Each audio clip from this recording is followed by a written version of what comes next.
I went across the river and I lay down to sleep.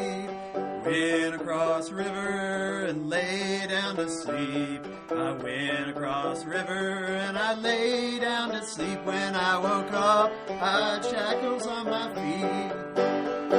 It takes a worried man to sing a worried song. It takes a worried man to sing a worried song. It takes a worried man to sing a worried song. I'm worried now, but I won't be worried long. 21 links of chain around my leg. 21 links of chain around my leg. 21 links of chain around my leg, and on each link an initial of my name. It takes a worried man to sing a worried song. Takes a worried man to sing a worried song. Takes a worried man to sing a worried song. I'm worried now, but I won't be worried long. All right. That was way better than our last song. I wasn't even wearing my flannel. I even got the southern twang going. I know. It takes a word, man. It was pretty good for a Pole, I'd say. I don't know what a southern Polish accent sounds like. I've always found it very difficult to get the full ethos at 8:15 in the morning. I don't know. I mean, I would say that was true last podcast, but this podcast kind of flowed. Yeah, that was. I just wish we had a little extra help from the jar. I think 8:15 in the morning is. But I mean that's why it always sounds and plays better when you have the engine oiled up. It also sounds better to the listeners when their engines are oiled up too. And actually, for all we know, these people are listening to this at about 9 p.m. and they might be oiled up. Oh, we need to play Dooley. Have you ever heard Dooley? It's about a guy that. Wait, is this a song? Yeah, Dooley. Okay. Dooley was a good old man. And it had to do with him owning a 40-gallon still, and it's like a family song because his sisters, one stirs the pot and the other, takes the jars. Is it one of these where every verse you bring a new family member? Kind of. Okay. I mean, it's different aspects of his life. And it ends up he's dying, and then the women in the town stand around and are sad, and then all the men are crying.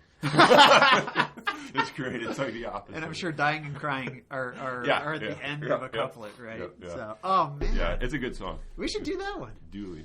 All right, we'll look ahead. We might do Dooley. Oh yeah, that's good. That was fun. That was.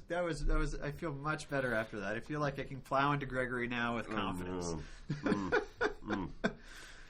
So we're plowing further here into the Song of Songs. This is right before we jump in. Yeah.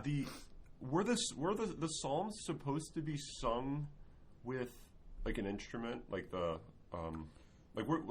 do you know what they were? So I think there's this is probably more who does Old Testament psalms? It's probably a Ramage and Zia question, but from what I understand, and I think I'm stealing this from Joseph Fessio, they probably chanted them, and it probably sounded somewhat like sort of Gregorian chant. But in the Psalms themselves, they actually talk about using instruments. Yeah. So I'm guessing that there's lyres and timbrels, whatever timbrels are. Yeah. Maybe it's some sort of drumish thing. Yeah, maybe a tambourine-ish kind of thing. I don't know. But I'm interesting. I think. Yeah, I mean, there's a question of like what was their liturgical setting, but they were also taken over in sort of individual prayer too. So, obviously that happened in the Christian realm, but I think it happened in the Judaic realm before that too. But man, I'm not the expert on that. I was just wondering if it was more kind of some of them were like they got different forms of music, like some are more folksy or. I don't. No. What was like the communal context around the music or the singing of it? But anyway, I don't know. That's a good question. Maybe we'll have a podcast guest, Dr. Zia, tell us. Yeah. So we don't sit around singing the Psalms and in anything like. So I just sort of the context of what that was. I mean, obviously, prayerful, spiritual. Right, but was it more liturgical or was it more like communal? Yeah. Folk? Yeah. So I don't know.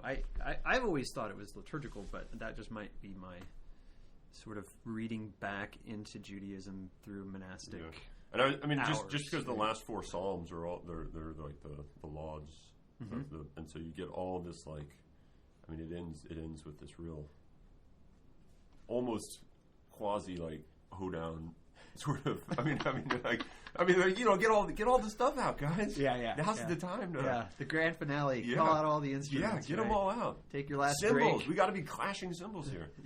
Right?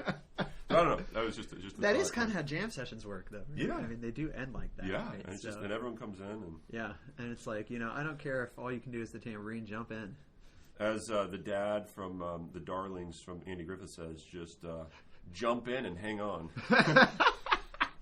Okay, sorry. It's the hanging on part that's the hard one, right? Which I experienced last time. But okay, let's get into the bride and the bridegroom here again, and we're starting with, if I'm correct here, the lily of the valley, right? So a couple themes in this that I mean, I feel like at this point in the game, I feel like we kind of know Gregory. Yeah. Yeah. And as you read this, especially because this is his old man work, right? This is after he's done everything. You're like, oh, I know where he's going with this. Oh yeah, this totally reminds me of the Catechetical Discourse. And this part here is exactly what he was talking about, the life of Moses. And so you kind of know when he brings up even images, right? Like, actually, I was kind of shocked when the whole section on the cleft in the rock, he did not mention Moses. Yeah. I mean, that was kind of blew me away. I was totally expecting that because that's Gregory, right? I mean, he's huge on Moses and the cleft in the rock. It was a pretty central point in that work, I think. But he didn't bring it up here, which was interesting. But who knows? Maybe he had it in the background, or maybe he does bring it up. Remember, this is just snippets. An excerpt. Yeah, this is snippets. Right. But still, I think it's been fun to see like the little foxes, right? I mean, let's just go quickly there. Yeah, that's why we're going to do little boxes, right? Yeah, listen to Pete Seeger's Little Boxes if you have time. It's pretty lippy. Jagger and I thought we might get fired if we sang it. So. Yeah. But it might come up in the podcast in the future. Still might sing it nonetheless. Well, we both have tenure now. Right? But the Little Foxes theme, right? It was interesting because it reminded me of the picture on the front of the Great Catechism, right? The Catechetical Discourse, and his sort of, I guess, is sort of like flipping off Satan, right? Yeah. and he sees Jesus doing this, right? I mean, I love this transition. The way that he does this is so well. So the foxes, right? So the verse is, "Catch us the little foxes that destroy the vines, for our vineyard hath flourished." And there is an interesting endnote, on this, saying like this line actually might have been thrown in from some other song, like some sort of like vine dressers / like harvest of the grapes song. Nonetheless, it's a part of the canticle, which is important. But I love how he does this. Right, he says the little fox is Satan, and he kind of talks about Satan, the great apostate. But this paragraph on 194, where the first full paragraph here. Let me just read it and then go into the next paragraph a little bit, because I love it, because he's just so. I mean, Gregory himself is slipping off Satan here. It was he who broke down the barriers between the nations, which were established clearly by the Most High in accordance with the number of his angels. He swooped down on the world like a bird upon a nest. He carried off the lost sheep. It was he who said that he would set his throne above the heavens and become like the Most High. And there are also all those horrible and frightening things which the word tells us in the book of Job, that his sides are of brass, his back of molten iron, his his vitals of emery stone, not to mention all the other horrible details in which Scripture describe him, right? And so you're thinking like, wow, this powerful guy, he's so scary, we should be worried. And then he has this line that comes in the next paragraph. The great commander of the legions of devils. How is he described by him who is the sole true power? As a little fox. I mean, that's just great, right? Yeah. So it's not like you're going after which we lots of times we think this, right? That you're going after, the polar bear or the wild boar. He even says, right? He doesn't even mention that he's.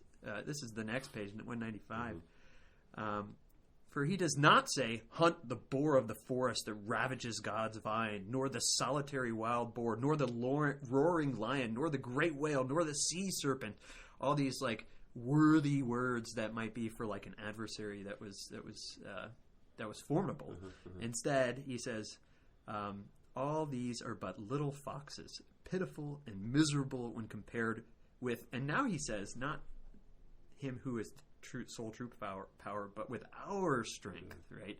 And so there's this unity that he now sees, and of course this is all he sees it as a progression, right? In the Song of Songs, right? It's the bride has arisen, has come, has become beautiful, has become the dove, the image of the dove, right? All these things have already happened to her, so that when she faces. Or when she looks at the flourishing vineyard, and he says the vine is human nature, which has flourished in Christ, then the enemies at this point are mere foxes that are easily dispatched, for example, with a table leg. Yeah, you gotta swing that table leg at it. Well, we got to tell the story, right? So Dr. Jager's chickens were being threatened by a fox in town. Well, I mean, one was not just threatened. One was assaulted, taken away. Assaulted. Yes. In many ways, the lost chicken. He carried off the lost sheep, right? He did carry him off. He did carry off the lost sheep and devoured him. Then you talking about So the battle was begun, right? And it wasn't instigated by us. It was instigated by the fox. So Dr. Jager asked if he could borrow my gun,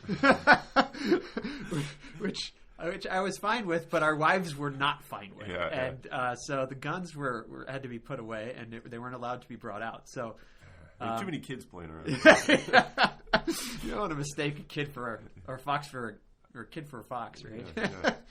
So the fox came, and Jager, you were perched out, right? Yeah, we had the lookout. The kids were in the garage. It was actually, I don't know how long you want to make the story. They were sitting in one of these little like Rubbermaid bucket things.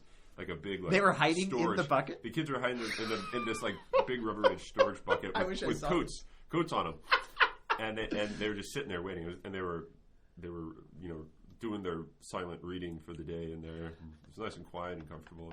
And then all of a sudden, they saw the fox come back, and they're like, oh. And then of course, like they jump up and scare the fox a little bit. But the fox was really bold at this time because it realized, look, I just got one chicken. I'm coming back for another. And so, and that's when they came in and got me. And so you went out there. So I went out with no gun, no weapons, merely the stone, the sling, and the name of the Lord, right? and a walnut table leg. And I grabbed I took apart an old table or desk, and it had a walnut leg, and I just walk up to the fox, and it's just sitting there looking at me. Waiting for you to leave so I could get the chicken. And it thought, I have power over you, man. and so I walk up to it, and I'm going to swing at it like a baseball bat, sort of Grand Slam style. And then it starts trotting away, but I don't want it to leave unscathed, so I swing the table leg at it, and I knock it. I knock it a good one. And he didn't come back, did he? He didn't come back. Well, he came. We saw him about... How long has it been? 4 months later. I mean, John just saw him, my neighbor, about 3 weeks ago. Sounds like we're gonna have to do some more silent reading time in buckets. Yeah. With the number of chickens multiplying in the neighborhood. Yeah, I think the foxes will also multiply. Oh yeah, well, and that also means that their adversaries are going to be armed. Yeah. With whatever his wife approved. Yeah, that's right. Which table legs apparently work. Table legs do work. I like this story because So when I read this, I was thinking of. oh, so was I. I was thinking of the foxes that I have come to contact with. Yeah, and this is why we had a question or two from students about raising chickens and what the heck that means for living a life in the world, and I think actually Joseph Fessio, going back to Father Fessio, who started Ignatius Press, the Jesuit, he decided that he was going to get land and get sheep and raise sheep so that he could know what the Lord was talking about. Mm-hmm. He specifically did it in order that we might say, see the gospel for what it is. Yeah. And so I feel like that battle with the fox has helped us to understand what Gregory's getting at here, right? Now, for people back in classical times, right? I mean, this was all just a part of the fabric of their environment, right? Yeah. Which it's not for us. So so it's important that we sort of make it the fabric of our environment in some way, right? Yeah. I mean, it would almost be like if we use the example of a raccoon getting into your garbage or getting into. Right. I mean, like everyone. I mean, maybe not actually now, but I mean, it's a fairly common if you live out in the country. Or, I mean, it's just something that's there. It's just kind of small. The raccoon doesn't make its big presence known. It's kind of sneaks in, does its thing, and and usually it sees you and it skedaddles, and it gets out of there. Yeah. Right? And when light comes, I mean, we could do a spiritual interpretation of the raccoon. Yeah, but the raccoon eating the garbage. The raccoon is a specifically North American animal, I think.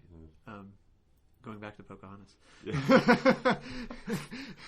But I think that's true. So I actually don't think Gregory would have even been familiar with the raccoon, which is very interesting to think about. But that might not be true. I might be lying on that. Ask Dr. Schramm.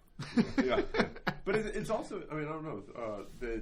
So they used what was known to them, and so a lot of local. So it's not.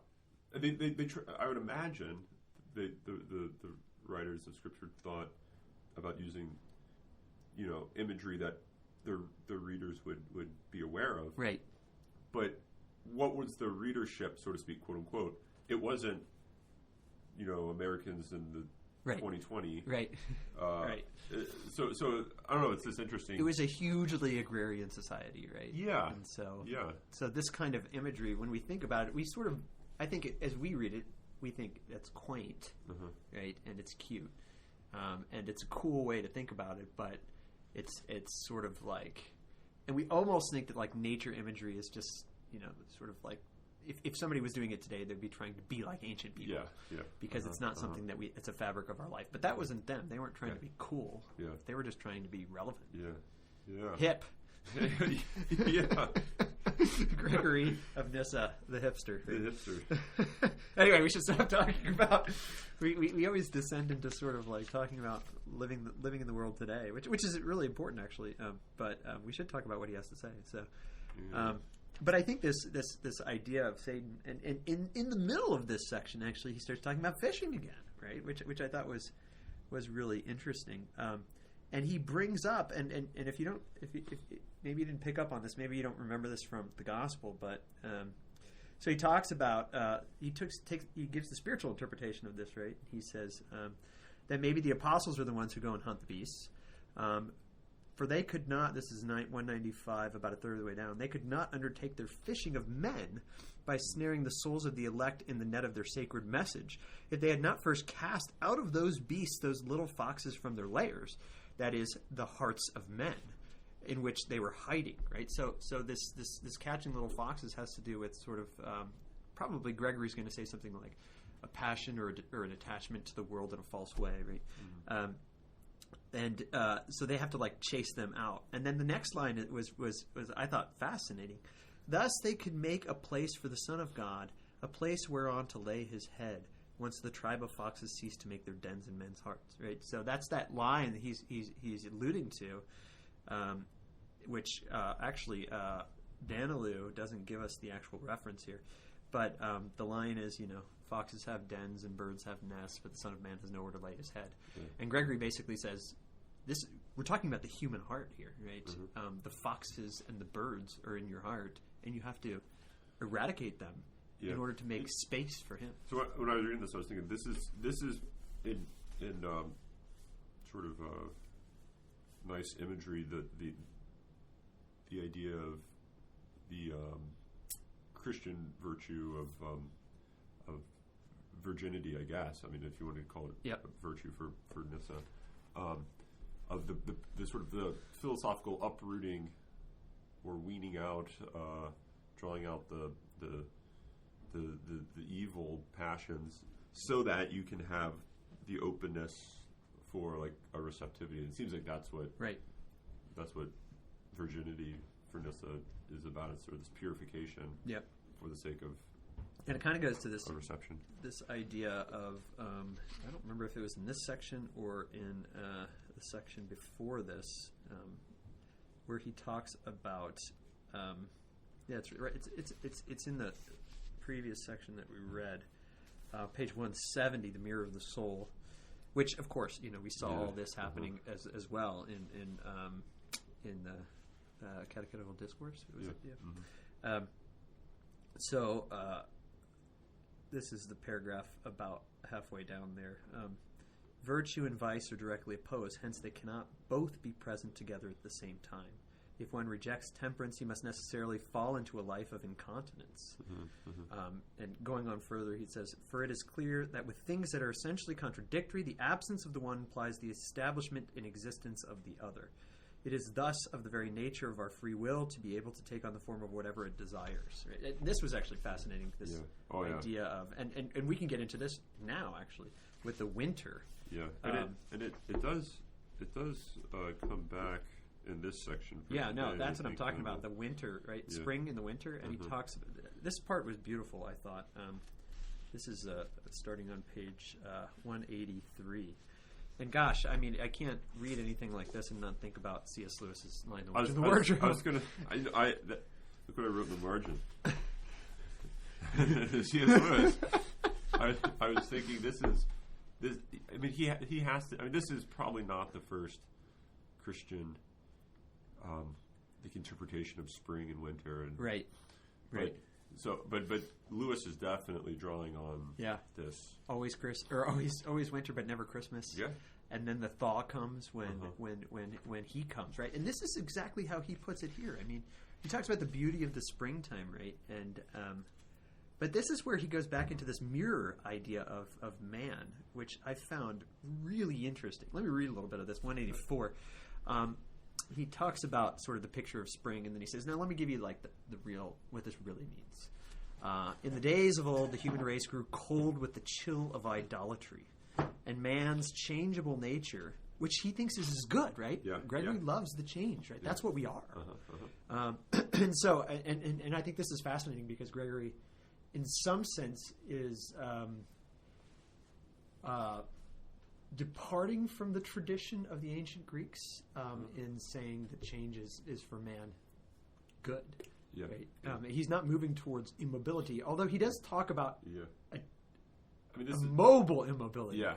Right, yeah. which is always he's moving forward. Yeah, I forget how to put it in Life of Moses. He stands. Oh, what is it? He like stands on. Yes. He stands on the rock. Yeah. But he also climbs the ladder. Yeah. And that they're the same. Right. I remember that line. I don't have my Life of Moses with me. Yeah. But I remember that line. Yeah. But this is very interesting, right? So being chilled and frozen is a bad thing for man. And here we get the line, "The Witch in the Wardrobe" again, right? I don't think Gregory read that though. And it gets even more plagiaristic. Or Lewis does. Yeah. I mean, further down, but keep going. Yeah, so, okay, let's go back. Okay, in the days of old, the human race grew cold with the chill of idolatry, and man's changeable nature was transformed into the nature of the immobile objects which he worshipped. So you become what you worship, right? Yeah. This is very John of the Cross. You become what you love. Yeah. Right? As the scriptures say, let them that make them become like unto them, and all such as trust in them. I love this psalm, by the way, where it says, they have noses, but they cannot smell. Yeah. They have mouths, but they cannot speak, and that's what happens to us, right? If we worship them, he says, and this was only likely for those who look toward the true God, receive within themselves the characteristics of the divine nature, which is the bride, right? This is what he's been talking about. So too, those who turn their minds to the vanity of idols are transformed into the objects which they look at and become stones instead of men. right? What? That's Lewis too. I know. It's exactly Lewis, right? This is they turn from Aslan, and they become stones by the White Witch, right? And it's only when Aslan comes into the courtyard of the castle of the White Witch and breathes on them that they become men again, right? Yeah. And this is what he says, right? Turned thus to stone by the worship of idols, human nature became immovable and unable to advance, right? That's the bad thing, right? When you're immovable, you're unable to advance because you're not immovable as God, right? Who is beyond movability. Right? Yeah. Instead, you are movable. And if you don't move, then you become nothing, right? I think that's really what we want to say. It had become stiff with the chill of idolatry, and therefore the sun of justice rose in this cruel winter. The spring came, the south wind dispelled the chill, and together with the rising of the sun's rays warmed everything that lay in its path, right? And then he starts quoting Psalm 113 again. The rock was changed into pools of water and the stony hill into a fountain of water. And then he beautifully moves right into John the Baptist, right? This is fascinating, right? Even these very stones are being raised up to become children of Abraham. And he says, this is spiritually interpreted too, right? Sometimes I think we think the Old Testament should be spiritually interpreted and the gospel shouldn't be. But Gregory's denying that here, right? He's saying, oh no. Like when we talk about this, we're talking about the stones being raised up into the children of Abraham is the idolaters, the Gentiles, we might even say, or the Jews who have become idolatrous, being turned into true children of Abraham in the Son, right? So I just found this part to be fascinating because it takes into account his sort of mirror imagery, and that we become what we look at, we become what we worship, we become that which we reflect. Remember the mirror being turned around and reflecting your own arse, right? Yeah. It's hard to forget that one. It's hard to forget that one, which is why I think images like that are good. But instead, by him coming in and us turning back toward him, we become fleshy again, right? And he says something like that, right? Fleshy in a good way, right? Not in a bad way. But I also like this how he continues in this section. So the love is looking to her from the window. She sees him from the window and from the lattice work, right? He says the window is the prophets, the lattice work or the grill work is the law, right? And so it's interesting because when I read the Song of Songs and I read that part, it's a very fascinating imagery because you see the lover looking through the lattice work at his beloved, and she sees him, and there's sort of an enticement to unity, right? But she doesn't like? Wasn't there something like? Doesn't fully see him? I don't know. Or I thought there was something along the line. I don't know. We should have our scriptures here too. Yeah. I vaguely recall that couldn't get a full glimpse at him. Yeah, and that's kind of what he gets into here, right? That's why it's a grill work and a window, and he says that the even though it's a grill work, it's kind of like a wall, right? And the wall is separating you from them, but the gospel tears down the wall. And after tearing down the wall, then the true light enlightens all the interior by the rays of the gospel, as he says in 185, right? And so this idea that we and I love how he says that this goes back to the odor filling the whole room in the gospel. He says it's now filled the whole world. The light has filled the whole world, and no longer do we have to see him through the lattice work, but we are, in a sense, united in the nuptial chamber. And I think he says that somewhere here about the nuptial union that takes place. I know I highlighted that somewhere, but I don't remember where it was. It might have been in the last one. But again, it goes back to that idea that we were talking about originally as we looked at the Song of Songs as sort of this sexual desire in marriage being an archetype of all of the perfection of man being united with God. Yeah. Right? You got any burning things? Because I've got more stuff I can keep going. No, I mean, so let's see. I thought the wound of love section was especially interesting. So this is section 38 of page 178, and arise and come. 41. Both those were two very interesting. Here it is. Here's the nuptial joy, right in that wound of love section, right? When he says, I am wounded by love, and he talks about the arrow and how you hold an arrow, and then how the left hand and the right hand of the lover is described by the bride, or the wish that she has that, oh, if my head were in his left hand, and that I was in his right. But he says, he talks about sort of archery, right? But he specifically says there at the top of 179, right? By the tearing away of the arrow, she opens, as it were, a door, an entrance into herself. I mean, we're getting nuptial here, right? For no sooner does she receive the dart of love than the image of archery is transformed into a scene of nuptial joy. Right? Gregory is not a prude here. Right? And yet at the same time he says, the passionate imagery is a description of purity. Yeah. And this is I think this would be like the great, I don't know, right hook to like the Christopher West approach to theology of the body. Oh boy! No, I didn't know we were going there. Yeah. All right. No. But I'm explain. I don't have to. I mean, it seems like what he's trying to do is he's trying to say that the true meaning of the sexual imagery is or of sexuality is ultimately this divine reality, divine perichoresis, right? And so then that kind of it's not simply like let's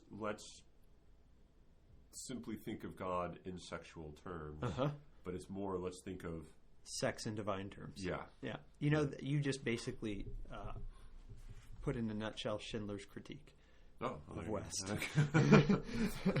that the dust up that happened. I don't know what it was, like a decade ago. Yeah, I forgot about that. Dust up that like people like I paid attention to. Yeah. So many people were worried about it. There were there was fight. I mean, Janet Smith came out swinging at Schindler. Yeah. I mean, it was nasty. Yeah. If you guys are interested, I suggest look at that exchange that happens. And interestingly, West went to the John Paul II Institute, I believe, under Schindler. But his critique, I think, is an interesting one, and I think it's your critique, what you said, right? Which way does the analogy go? Yeah. Is God like sex, or is sex like God? Right. Yeah. And I think Gregory is trying to point to the Schindlerian side of this, right? Yeah. To say, all of this is an image of the real unity. And that point we saw at the very beginning of his commentary on Song of Songs, Nyssa brought up the idea, you might be very baffled as to why we're using such passionate language when we just said things like, don't be wedded to the passions. But then he says that it even says paradoxical, right? Yeah. But it like purifies the passionate, the earthly passionate life, not in the sense that it says it's a inherently bad thing, but I think he's trying to show that its true meaning is understood. Like the true meaning of all of this imagery is like the true meaning of feasting on wine and grapes and what have you. That's ultimately to be found in Christ. I think you don't say, this is the true meaning, and therefore we can kind of understand Christ in these terms. Right. Well, and that's what I think we do a lot, right? We look at the scriptures and we think when people make interpretations of the scriptures like this, we're like, oh, well, that's helpful. Yeah. It's helpful to think about that. And I know we should think about scripture a lot. So let's think about scripture a lot and use these kind of like ideas. But that's not what's happening, right? He's saying, no, this is just what it means. And he says this a number of times. He says, like, okay, so it says this. Let me tell you what the real meaning of this is. Yeah. And he's not saying, like, here's how I'm going to wax and wane about life. And we kind of talked about this when we first talked about Song of Songs. But instead, this is really there, right? I also like your idea of the passionate being purified by purity. And what it is like, it's again a rejection of a false dichotomy, right? Yeah. You're either passionate or you're pure. And if you're pure, you're stoic. And if you're passionate, then you're hedonistic. Yeah. And Gregory's like, dude, who says those are my two options? I refuse to make that choice. Instead, I'm going to be passionately pure. Yeah, right. Which exactly. which doesn't make sense to the person who has to say either or, right? I mean, it's the same thing he says with it. You're either satisfied or you're unsatisfied, or you're changing or you're not changing. Yeah, and he says, yeah, yeah, but make that or inclusive. Yeah, exactly. And affirm both. Yeah, and I think it's very interesting how he does that here, because I think it's helping me to understand what he means when he talks about sort of the passions as being bad, because they're not bad in and of themselves. They're bad when they are excluded, excluded from purity, or one might say in opposition to. Yeah, because ultimately they're not in opposition to, right? It's a false understanding of human nature. Yeah, which is great, right? Okay, but let's go. I don't know if you have more to say in the wound of love. Well, I liked on 179 going on 180. I thought this was cool. Oh yeah. Where do we begin? Thus, the bridegroom and our archer are the same. Of course, this is great. It's supposed to be like Gaston or something. No, but Gaston doesn't actually get the bride at the end. I know. And the bride and the maybe more like Oedipus, right? He was the archer. Yeah, that's right. And the bride. No, not Oedipus. I'm sorry. I'm totally derailing you. Ulysses. Okay. Right. Ulysses. Yeah. No, Oedipus. No, not like Oedipus. Yeah, he couldn't hit a target if it was at least after he was blind. Yeah. And the bride and the arrow is the purified soul, which he takes and aims at a good target. Thus does he allow the bride to share in his eternal incorruptibility. With his right hand, he gives her the grace of years and a long life. And with his left, he dispenses the wealth of eternal riches and the glory of God, in which those who seek the glory of the world cannot share. This is why he says, his left hand is under my head. This is what I found really interesting about this section. And this is the way he aims the arrow towards the mark. With his right hand, he takes and draws me back and makes my journey to heaven an easy one. And I am sped thither on my way, even though I do not leave the archer. Yeah. Like there's the is paradox, right? right? And I am carried on my flight, and yet I rest in the arms of my master. For these are the qualities of his hands, as the Proverbs tells us.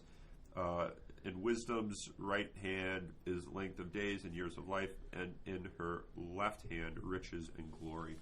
So the way I was thinking of it is, it's almost as if you have this archer that grabs the arrow and shoots it, but yet sort of continues, right, like runs along with it, yeah, holding it up in some way. It's still like flying, right? Yeah. It's still doing its moving, but it's like it's kind of always present with it. It's kind of an image of creation, right? And God's causality, right? But in a deeper way here, I think, right? Yeah, I don't know. I just thought that was an interesting. He was doing some really interesting footwork to make sense of the flight of the arrow going from the archer, but yet at the same time not leaving him. Yeah. Because there's a resting, there's a holding of the beloved that's being described, and I really think that's what a metaphysics of creation has to get. It has to get being coming from God, being without a complete divorce, right? And yet with there still being a real movement or distinction, or But it turns out to be a movement within, into yourself, and into the world, right? Into reality, where he already is, right? So in an interesting, I mean, this is Augustine again, right? It's Augustine's. Why do I say that I'm going to you when you're here within me, and you're more intimate to me than I am to myself, right? And higher than my highest, and more intimate than my most intimate, right? And how is this a movement within? A unity, right?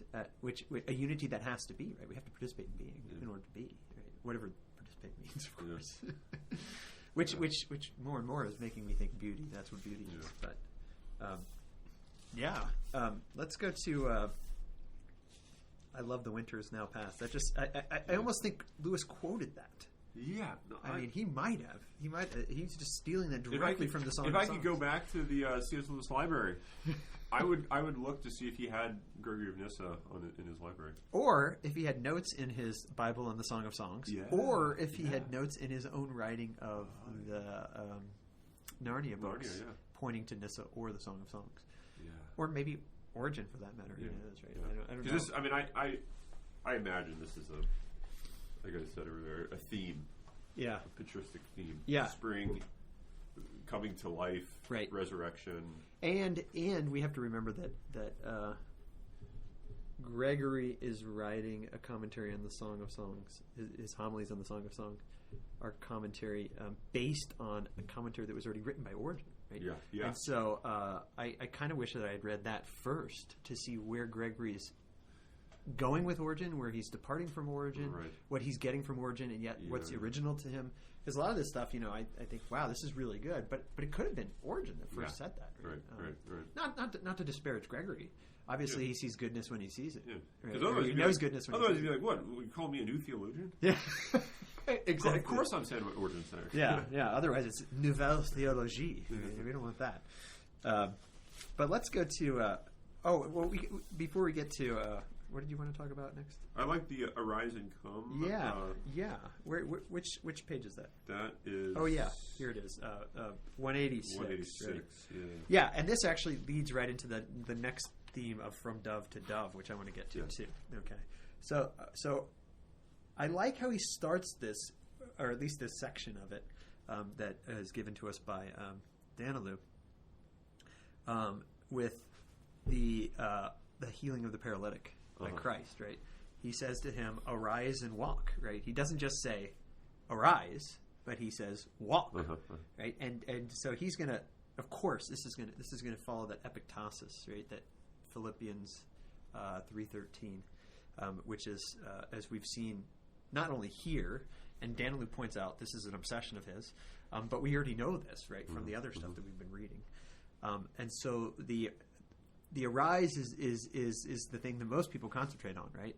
So the lame man can arise, but the walking, not merely to demonstrate that he's healed, but to move somewhere, is what Gregory wants to, I think, emphasize here, right? So Canticle 2:13, right? Arise and come is the precursor to this reality that happens in the gospel. But the gospel itself should be interpreted spiritually. Yeah. Which is not saying it's not a real Yeah. event. And Gregory says that, right? I'm Right. not saying these aren't real events, but they do have a further meaning to them. And I wonder, it would be interesting to go back to all the healings of the paralytics in the Gospels, and how many of them arise and walk, and then Christ says, "Follow me," and they follow him. Yeah. Right. So that Yeah. they can't actually live the point of rising unless they follow. Right. So there's no point in being able to walk unless you're walking somewhere. Yeah, and you're going to this goes back to life of Moses, right? Arise and walk and follow me, and by follow me he means make sure that my back is in your sight. Yeah, right? yeah. It's about the backside of God, right? And the one who is going the right way always sees the back of his leader, right? That's the quote from Life of Moses, I think, right? But it's not just sort of this like there's this. He starts getting into this understanding of the movement, right? And so this he takes a cool thing that I see here is he just doesn't take verses ripped bleeding from their context and decide he's going to wax on them, but everything is this, interestingly, a progression. Yeah. And so this arise and come, right? So the whole line that he quotes here, right, about 2/3 way down there. Arise, come, my love, my beautiful one, my dove. He says, notice the order of words. How does each one link with the next? Do you see how the thought sequence is closely kept in a kind of chain? The bride hears the command. She's empowered by the word, right? So she's able to arise. She arises, advances, comes close, becomes beautiful, and is called a dove. And so this is all one process that's taking place that doesn't end at the dove, actually, Yeah. because he's going to go further than that, right? And of course it doesn't end at the dove, because when does it end? Exactly. Exactly. You said it better than I was hoping you would. So, but here he brings back this idea of the mirror, right? How can you see a beautiful image in a mirror unless it has received the impression of a beautiful form? So it is with the mirror of human nature. It cannot become beautiful until it draws near to the beautiful and becomes transformed by the image of the divine beauty, right? And remember, the mirror of human nature can mirror whatever it looks at. Right. And so the key is, where you're looking, right? Because where you're looking is what you're going to be, right? And this is, that just sounds like Jesus. Where your heart is. Where your heart is, there's your treasure. Where your treasure is, there is your heart. One of the two. Yeah. They're both right. Yeah. But the next page, the next paragraph. When our human nature lay fallen upon the earth, it looked towards the serpent. Why would you do that? Not the brazen serpent, right? The one who takes the form of, or who becomes sin, right? But instead the actual serpent, right? Looked toward the serpent and held its image. But now it has arisen. And only after you've arisen can you do this, right? And looked toward the good, right? He specifically talks about looking up a lot, right?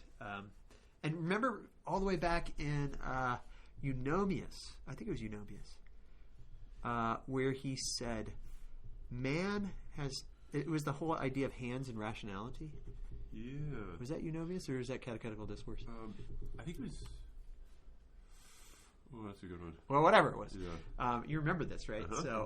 But there was also this idea of his uprightness is meant for him to look up to the heavens. Yeah. Right? And so this idea that you arise, it's when you arise that you can look up, right? If you're laying on the ground, which he says, you lay fallen upon the earth, then what do you see? You see the thing that crawls on its belly, right? The serpent. But when you arise, then you can look towards the good, turning its back on sin. You don't look down anymore. And it takes on the... Which the animals do. Remember, he said the animals all look down. Yeah. Right? Gosh, that is so phenomenological. It's great. Turning its back on sin, it takes the form of the good towards which it faces. For it looks now upon that archetypal beauty, for that is the dove. Right? Notice the capital letters in the English here. For turning toward the light, it has been made into the image of light, and within this light it has taken on the lovely form of the dove. I mean the dove that symbolizes the presence of the Holy Spirit. And so if we look to God, we become Him, Maybe. Which He said earlier. Yeah, do you think that was in the Holy Spirit homily? Or the work on the Holy Spirit? About the dove? Yeah, or that image of the man. And I'm just wondering if this... Oh, yeah. This is... Cause I was, no, I wasn't. It was Okay, earlier okay, than that, but okay. we read it this semester. Somebody write in the comments where it is, and then you can save us a lot of time. Yeah. But I thought that was this was fascinating, right? So it goes back to this idea of imagery and looking at things. But he keeps going with it. I'm kind of monologuing here. Sorry. No. This is... He keeps going with it on pushing onto. 43 from dove to dove, but even the section in between is good too, with the calming of the sea, which is really good. But he talks about the infinite God, right? He surpasses our understanding. Nothing limits him. No concept or thing can name him. Right? We know all this. This is all typical Gregory. But the next page, right? But in our changeable natures, however, good and evil exist by turns because of power. The power we have to choose equally either side of the contradiction. And consequently, evil becomes the limit of our good. And all the operations of our soul, insofar as they oppose, terminate in, and are limited by their opposites. So man is not like God because he's limited. And yet, there is something about man that is unlimited. And that is his changing towards perfection. And so he says, the divine nature is simple and is unlimited. Man is limited, and yet man is also unlimited because he can always move forward, right? And in fact, that's what he named as what perfection was in to Caesarius. What did he write to Caesarius recently? It was the life of Moses, the very beginning, right? And here he says it again, right? it's utterly immune to any participation in evil. He's talking about God, right? It sees no boundary within its own perfection. When, therefore, it draws human nature to participate in its perfection, right? To participate in its perfection, when it puts its hand under the head. Because of the divine transcendence, it must always be superior to our nature in the same degree. Always infinitely more. He's always infinitely more. Even though we move towards him. This is the paradox. Right? The soul grows by its constant participation in that which it transcends it, and yet the perfection in which the soul shares remains ever the same, and is always discovered by the soul to be transcendent to the same degree. So even though you move towards God, he's always as much more than he was before. And so there's this weird, and this is like, I think this goes back to his idea that moving is standing still. Yeah. Right? And movability is immovability in a good way, right? But he goes on. Later on, he talks about the lattices, right, and the windows again. And he says, and then, even though she enjoyed her share of good things as far as was in her power, he nonetheless continues to draw her on to participate in transcendent beauty, as though she had never tasted of it. And I think this is a famous line that's coming up here from Gregory, and it's something that I actually think about a lot. And you can get depressed. You can get depressed not knowing. Yeah, I think this. Yeah, but let me keep going. Reading a lot of Nyssa, and then not. Yeah, go ahead. I mean, reading a lot of Nyssa, I think helps you to not be depressed in the fact that you're not perfect. Well, reading a little Nyssa can depress you. Reading a lot of Nyssa can save you. Right. So here's what he says. Right, in this way. So I love that though. Let me go back to that. As though she had never tasted of it, he continues to draw her on as though like. Arise and come to me. And you're like, dude, I did. Yeah. What do you mean, arise and come to me? Yeah. I did. I'm here, right? Yeah. I'm converted. And it's almost like you aren't. Yeah. And this is why he says, in this way, her desire grows as she goes on to each new stage of development. This is like, this is so good. Eros and agape are in direct proportion rather than indirect. Yeah. It's not the more that you gain God, the less that you desire him, but rather, what's that C.S. Lewis quote that Schindler gave? From Psyche. Yeah, the footnote. Until we have faces. Till we have faces. Yeah. Let me just find this real quick. This is such a good quote. It's on the right hand side of the page. Oh, okay, good. I found it. Okay. It was when I was happiest that I longed the most. There we go. Okay, it was when I was happiest that I longed the most. I mean, gosh, that is. Man, why does this class just become one about C.S. Lewis? Right? But that's what he says here, right? Her desire grows as she goes on to each new stage of development. So you become more united with God, and you desire him more, right? I think that happens in marriage, actually, too. And because of the transcendence of the graces which she finds ever beyond her, she always seems to be beginning anew. That's the line, I think. That's the famous one. Always seems to be beginning. You're always a beginner in the spiritual life, right? Although I hate that word spiritual life, but you're always because what do you see before you? Infinite more, right? Yeah, and this is but I think we have a lived experience of this, or some of us do, in that if you get married and you have your first year, your first anniversary, and you're like, wow, this is great. We're still in like the honeymoon stage, so to speak. Right? Yeah, and there's just something really like fresh and interesting about this. And as you continue to live with this person, one of two things can happen. I think you can kind of think, okay, I'm kind of done with this now because I've already extracted all the interest and excitement out of this relationship, and now it's just sort of bland and dull, and all the interesting things that I could have had or done with this person I've already had or done, and now it's just like, what's the point of this, right? Now we move on and find someone else. Yeah. Right. So or it can be that you have that continued, if you want to call it in a somewhat cheesy way, honeymoon stage. Yeah. That continues even to the your 50th anniversary, what have you, where you have old Bill still flirting with June on their 58th anniversage, right?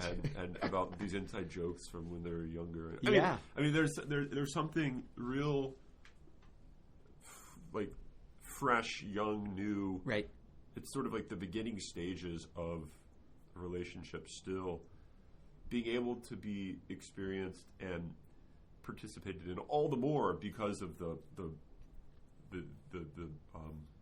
fidelity over that long period of time. Right. Sort of the static commitment, right, yet opens up this continually renewing of that initial quote unquote honeymoon stage.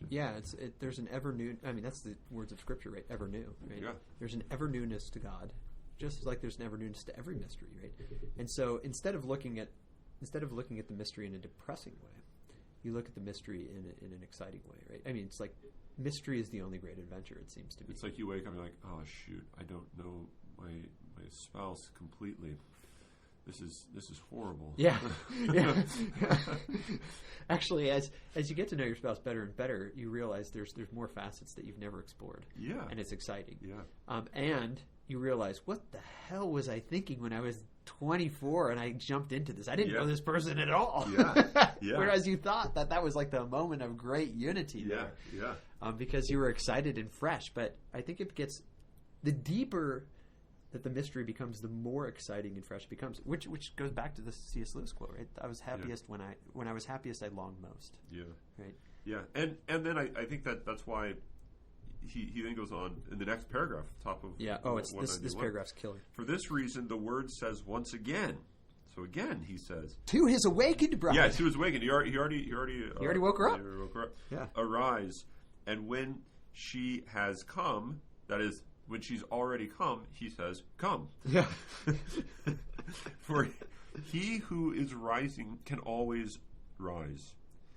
And for him who runs to the Lord, the open field of the divine course is never exhausted. Yeah. We must therefore constantly arouse ourselves and never stop drawing closer and closer in our course. For as often as he says, arise and come, he gives us the power to rise and make progress. Mm-hmm. And then in the next paragraph, that's where you get the title of this book. Yep. The being it's from St. Paul, but the reference he makes transformed from glory to glory. Yeah. I mean, this the next line is really good, actually. In this light, you must understand the sequel.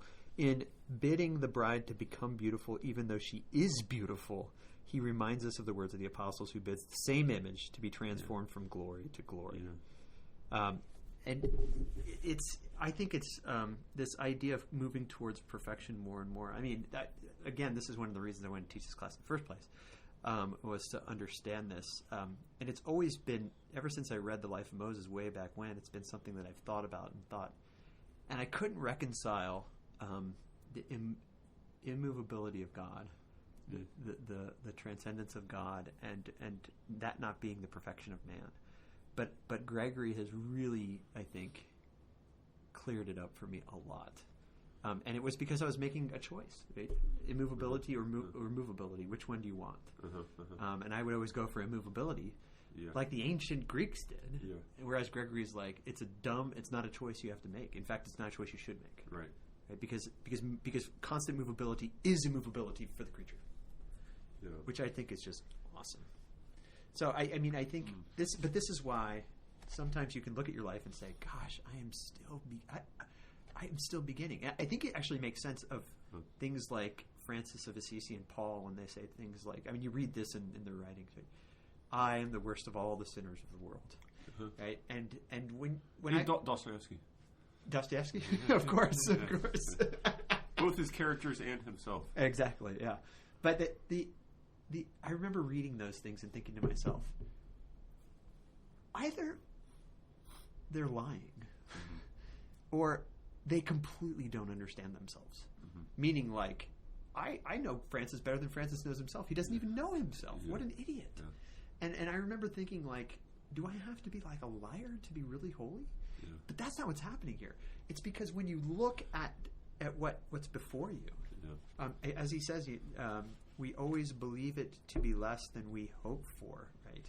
When we grasp something, there's always more there, right? And so we recognize that in a sense, and he says this somewhere further on here, we forget what was behind us. We forget it. Yeah. And it's like the nature of it that makes us forget it. Yeah. Right? Yes, it's 46. Section 46. Forgetting the things that are behind. Oh, Yeah. This is 197, right? Yeah. Oh, by the way, this is really good creation. Yeah. Metaphysics Yeah. of creation, Yeah. constantly being created, right? Uh-huh. But let me read that part, and then I'll let you talk here. Let's see. Where does he talk about? 197. In a certain sense, it is constantly being created, the creature, right? Ever changing for the better in its growth to perfection. Along these lines, no limit can be envisaged, nor can its progressive growth and perfection be limited by any term. In this way, its present state of perfection, no matter how great and perfect it might be, is merely the beginning of a greater and superior stage. Mm-hmm. Thus, the words of the apostle are verified. Stretching forth the things that are before involves a forgetting of what was already attained. For at each stage, the greater and superior good holds the attention. That's the key, right? The greater and superior good holds the attention of those who enjoy it and does not allow them to look at the past. This makes sense of. It's just coming to me right now. Makes sense of Jesus saying, "Put your hand to the plow and don't look back." Right? Yeah. And the one who goes back to bury his father, screw you, man. You don't have to follow me if you don't want to. Right? So wait. Last line. Keep going. This is getting rich. So it does not allow them to look to the past. Their enjoyment of the superior perfection erases all memory of that which was inferior. You just forget it all, right? Yeah. And you were like, I was striving for this like years ago, wasn't I? And who cares about that? Right. What I care about is what I'm striving for now. And it's not like it's a different thing. Yeah. It's the same thing, but it's a deepening in that. Yeah. Right? And that's, again, this fits marriage. And I think that's what saves you from despair. Yeah. Is because and that's why when you're looking forward, you're focusing not on your insignificance, but you're focusing on, and therefore your lack, but you're focusing on the fullness, the like you're focusing on the other, maybe on the other, right? And so you're not thinking, look at everything I've already done and I've already attained. Right. You're thinking, look at all the good that still can be known and chosen and loved. Yeah. And so you're not turning into yourself by saying, I've worked so hard and accomplished this. Right. Isn't this enough? Yeah. It's that I think is so when you read Nyssa or this eternal progress idea, and you get depressed or you despair, that might reveal that you actually have an egotistical view of the will. That right? That the mirror of yourself is aimed at your arse. Yeah. And because you're focusing on what you have done. Right. And if you become what you look at, and you look at yourself, you become nothing. Yeah. Right. Yeah. I mean, and I think that comes into play here too, right? Yeah. So only if you're looking ahead to him, at him, and his greatness. And I love how he puts it with the image. I think it was in the other part where he talked about the field, right? The open field. I mean, imagine being in an open field, right? I keep imagining scenes from The Sound of Music, or Franz Jägerstatter's A Hidden Life, both of which are taking place in the mountains of Austria, and they're just beautiful scenery. But I imagine like just the I don't know how to explain it.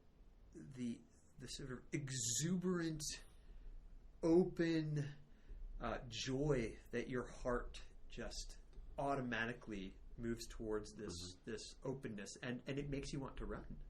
Right? Even as an adult. You want to run. You go out into it. Yes. Which is exactly what Schindler says in this chapter about the will. Of course. Right? Of course. Listen to our podcast on Schindler.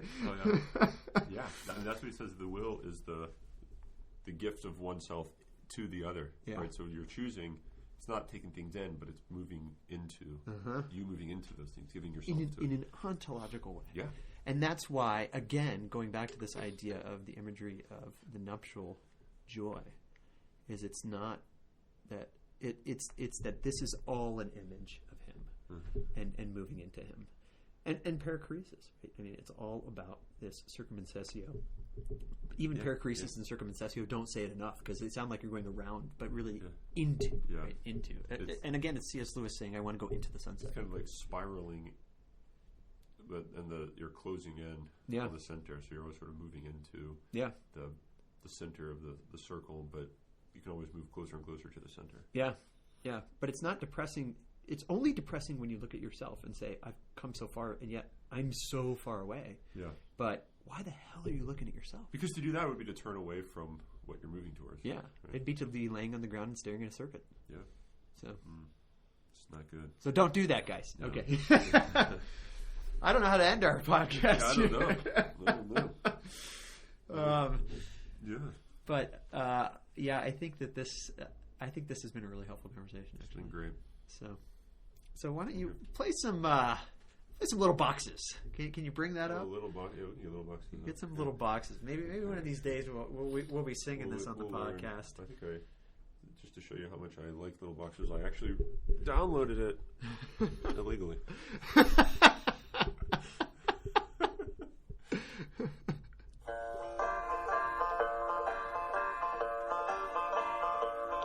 Little boxes on the hillside, little boxes made of ticky-tacky, little boxes, little boxes, little boxes, all the same. There's a green one and a pink one and a blue one and a yellow one, and they're all made out of ticky-tacky and they all look just the same. And the people in the houses all went to the university, and they all got put in boxes, little boxes all the same. And there's doctors and there's lawyers and business executives, and they all get put in boxes and they all come out the same.